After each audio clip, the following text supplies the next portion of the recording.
Hey everybody, it's Jason from the Texas Gun Vault 2, and we're back out here in the garage for another First Impressions video. I was able to take two firearms to the range this evening, which was kind of an interesting experience because we've had a winter storm here the past couple of days, and I kind of braved the snow and the ice to go over kind of late at night because I tried actually going earlier today, and there were a lot of people there. I don't know why people were like, hey, it's icing outside. Let's go to the gun range. But because I was shooting the two pistols that I reviewed today suppressed, I just went home. I was like, I'm not going to fight it because if I'm going to film suppressed content, I kind of need the range to be quiet. If there's a bunch of unsuppressed fire going on, it just interferes with the recording. But I went back kind of late at night thinking no one's going to be there. It's still icy, it's cold, and lo and behold, people showed up. I was able to get most of the stuff filmed, and then I just had to wait for the other people that had come in to leave. So it was like 10:30 at night, and I was still waiting on people. But while I was there, some of the people that were there, I guess, some of them were like new gun owners trying out some stuff that they recently bought, and two of them were local FBI agents. Yeah, I had a nice little conversation with them, and they were actually shooting the same guns that I was reviewing tonight. I guess, were talking about how the FBI is allowing some of their agents to switch to staccatos, which I didn't know. I thought they had to carry Glocks or certain firearms that were approved for duty, but I guess they said that some of them are now switching to staccatos, which I was kind of like, well, it's kind of like a 1911, and I don't know. I just kind of thought they were all on Glock 19Ms. But anyway, yeah, so let's talk about the two guns that I took to the range tonight. And once again, I do have to give a little caveat, and that caveat, of course, is this is not a review. This is not a proper review. This is the Texas Gun Vault 2. If you were here because of the title of this video, please go check out the main channel. There is a link in the description below, and that's where I post all of my main reviews, range reports, product reviews, and things. This is just my behind-the-scenes channel where it's me talking to my phone versus me using all of my proper recording equipment and audio equipment. So, all right, so I did take two more 2011s to the range tonight, and both of these are staccatos. I got to keep everything in the bag together with them because these are actually models that I have reviewed before, but not in this variation. So the first one I shot tonight was the Staccato P, one of their more popular models. And this one has a compensator on the front, and it has a threaded barrel. And this compensator is actually pretty easy to get off. Once you disassemble the pistol, you get a little bag with a disassembly tool for the compensator. It does come off relatively easy. You get a different spring and kind of plunger and so forth, and you can change all of this out if you want to run this with a threaded barrel. And I was able to shoot my first 2011 with a suppressor tonight, and I used the Dead Air Mojave 9. And so what was my experience with this? Well, I'm first going to say that I have been getting a lot of trigger time on 2011s as of late. And I know that a lot of people are probably very interested or want to gravitate towards the higher end stuff, the Atlas Gunworks, the Infinities, the Fowler Industries, that type of stuff. But I'm going to tell you, I think you get the biggest bang for your buck with a staccato. They're not, in my opinion, they're not the best built. Okay, now first off, but they're very well built. I mean, we're talking like between a really nice car and like a nice car. You get what you pay for. Okay, these are not cheap guns. They're really nice, and I can tell you, as I said, I've been reviewing some of like these Infinities. The build quality of those are off the chart. So this one we have like, a polymer grip module. Maybe the fit is not as tight as those other ones, yeah.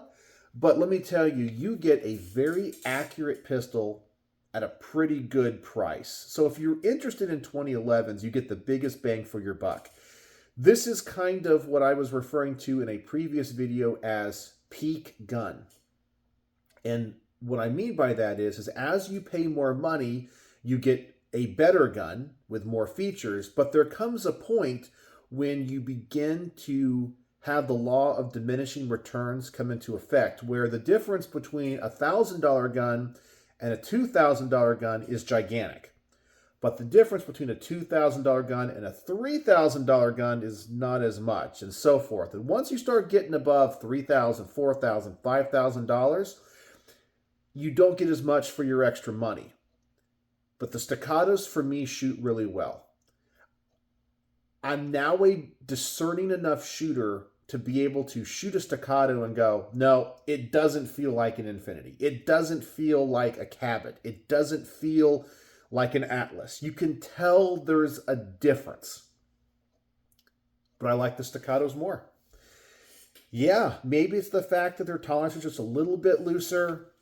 I don't know. The polymer I could live with. It feels a little bit cheaper. But you know what?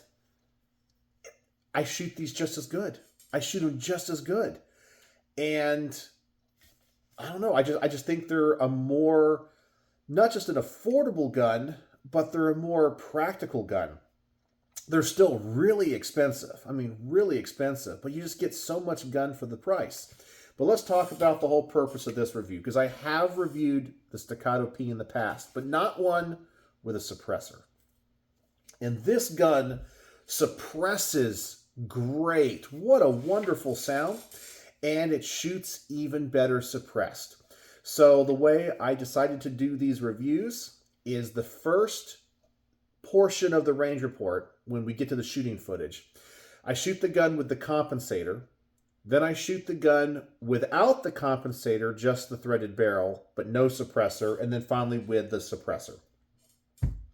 This gun shoots so well suppressed. It's a more balanced gun. It shoots tighter groups.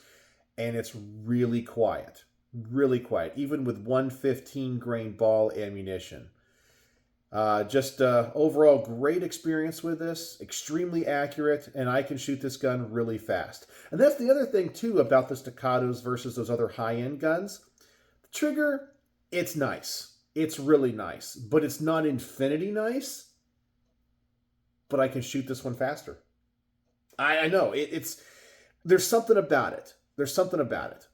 If that makes any sense. It's kind of like maybe those looser tolerances. Maybe the fact it's just, I don't know. Maybe, I don't know what it is. They just shoot so well. So I had a great time with the Staccato P.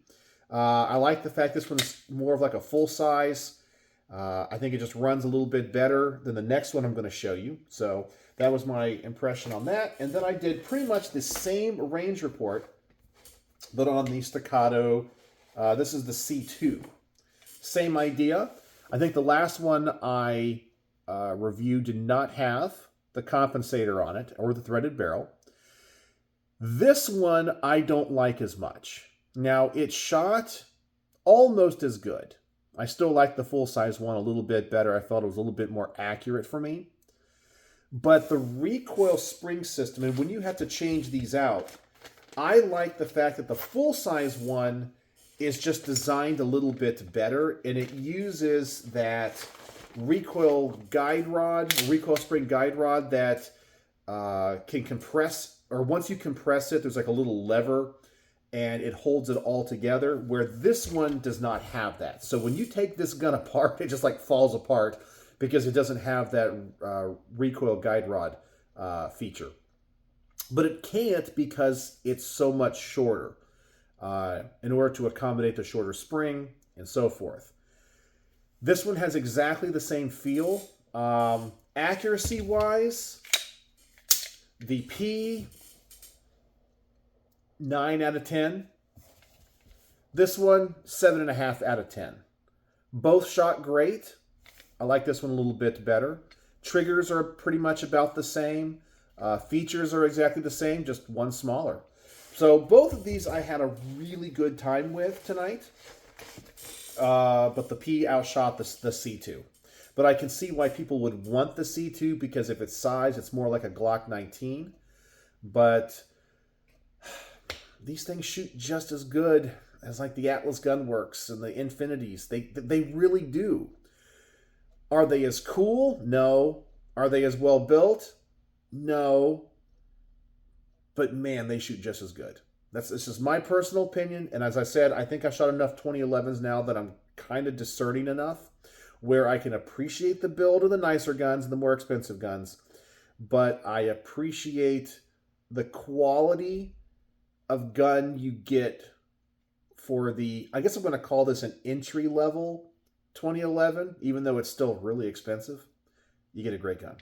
So that was my experience with these. I just kind of have to figure out how to organize the garage portion, go through the range footage, see if I discover anything that I didn't catch at the range. And sometimes I do. When I'm reviewing the range footage, I'll go, oh my gosh, I have, like weak ejections or something. Neither gun had any issue. Both ran hollow points just fine. Yeah, they just ran like tops. They're just quality guns. So that was my experience with them. So that's all I really got for you tonight. Never shot a 2011 suppressed, and I like it. I like it. It makes me like the platform even more. Maybe not enough for me to go out and buy one or to invest in one, but my appreciation for them gets a little bit more every single time. So anyway, that's what I got for you tonight. Not really all that much to talk about. I'm sure I can come up with a list for things tomorrow. But anyway, it's kind of getting a little bit late here. It's 11:30 at night, and I just got home from the range. I'm a little bit cold because it's been storming here, icy, and so forth.